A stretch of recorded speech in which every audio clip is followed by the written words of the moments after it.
It's a real privilege to be here. I think just looking at so many friends and faces here that I've got to know through Mosaic. I think that's one of the fantastic achievements of Mosaic. It's gone from being an idea to a project, and then it's now a movement. It's a group of people who share values and share ideas. I just want to say a couple of words about what it's meant for the National Park authorities. But before I do, I'd like to just, in front of this audience, thank Clive for all that he does for the national parks, particularly recently with some very tricky stuff that could have threatened our national parks very seriously on planning. Clive has played a very important role at supporting national parks in all the work he does here in Parliament. And it's great to see Yvonne here. Good luck, Yvonne, for the 23rd of May. I think it's absolutely wonderful that probably one of the top environmental awards at the moment, the Octavia Hill Awards, we've got a Mosaic champion shortlisted for that very, very prestigious. I think that's super. A real testament of this project. I want to say something about the contribution that Mosaic has made. And I would start really by going right back to our roots. John Muir, the great Scot who emigrated himself to a land overseas to the United States, and in many people's minds, was the great thinker behind the protection of wilderness areas as national parks. And he said, people are beginning to realise that mountain parks and reservations are useful not only as fountains of timber and irrigating rivers, but also as fountains of life. And I think we sometimes forget in our planning debates and our governance reviews and the things that we do in national parks, that we serve an enormous role in society. We look after, in the UK, 15 of the most important places that define the character of the countryside and the people of Britain, our national parks. And I think the important thing about what Mosaic has done is that you've broadened the appeal of national parks to new generations, to people who may have a very urban background, people who live in discrete and defined communities in those urban backgrounds. And by bringing the big story of national parks to those people, I think you've done an absolutely huge and important task. I've been asked to say something about the future as well. And certainly, one of the things that's really brilliant is that every single national park authority, certainly English national park authorities, has committed to taking forward the Mosaic work in one way or another. Now that is at a time when our budgets are being cut, we've got 1,000,001 things to do, but people genuinely in the national parks see that what you've achieved as Mosaic has been really, really valuable to what we do. So every single national park is now taking forward Mosaic in some way, and I'm pleased to have been asked by the English National Park Chief Executives to keep an oversight of the work over the next few years. So I'm really, really excited about that. I'm really pleased to continue to work with you.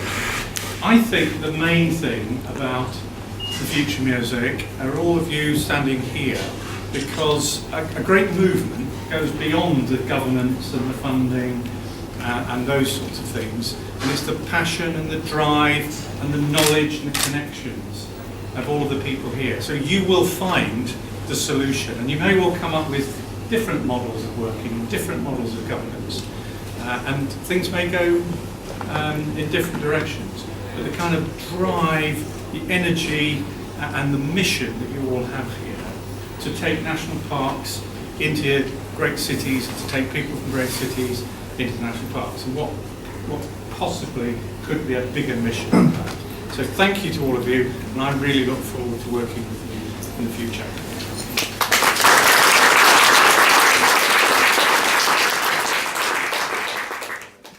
We're a national charity, which I'm sure you know, which aims to inspire people to protect and promote national parks. And we're committed to exploring and testing approaches to opening up our finest landscapes and our national green treasures for everyone. And that's what Mosaic has played such a huge role in. So let's just reflect on some of the achievements. Mosaic has not only been a flagship engagement programme for national parks, it's been one nationally within the environmental sector. It's been a model of best practice in volunteering, in building new audiences, and also for successful partnership working. As Jim just said, it's been working across the 10 national parks in England with the Youth Hostels Association and many other partners. And reflecting on that success, particularly in the last 3 years, we've had great success in introducing new people to national parks, but also through delivering organisational change. We're all working to remove those barriers so that more people can get involved in the future. And I'm delighted to say that the formal project evaluation has confirmed all of this and more. All the target outcomes were met.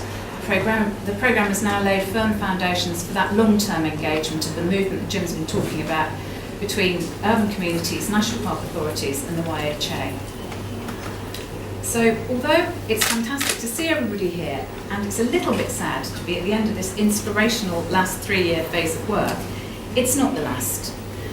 It's a bit of the future. It's a platform for the future, and we're delighted to be supporting, as far as we can, a powerful voluntary sector network, which is the Champions in Future. So we hope that the national network, as it's called at the moment, will flourish and grow, and that ethos and impetus of these highly skilled volunteers will flourish and grow in the future, building from the project. We all met in Birmingham last month, and there was a fantastic feeling that we would stick together and carry on the work. And I'm sure that there'll be more champions joining that network as the years go on. For example, from our new project in Wales, which started earlier in the year. So look out on our CMP website for news and updates, and we'll let you know how that's developing. And as well as that fantastic network of individuals, there's also a range of comprehensive legacy materials so that people learn from the project and carry on. And that's to inspire other people to carry on the work, share learning, demonstrate the value of the project, and provide ongoing networking information for anybody else who wants to get involved. And some of those materials are here, but look on our website because we're posting them all over the next few weeks as we develop those fantastic tools for the future. So finally, I'd just like to say that it's the celebration of the project, but it's also the celebration of the start of a new phase, and one that's even more important in a way, to build that sustainable network of skilled champions who can continue to introduce more people to national parks, building more links between those urban communities and national parks, and all the different partners. And the biggest thing of all to say is thank you. So thank you to Clive Betts for hosting this reception here today. It's a marvellous place to be celebrating the achievements of these wonderful people. So a huge thank you to all 220 champions and our 11 partners, the 10 national park authorities, to the Youth Hostels Association, to our funders, Access to Nature, Natural England, Nationwide, and to all the Mosaic staff, past and present. And it's great to see people here from previous phases too. And just my final sentence is that this is a project that has made a huge difference to individuals, to communities, to national parks, and it will carry on delivering. Thank you very much indeed.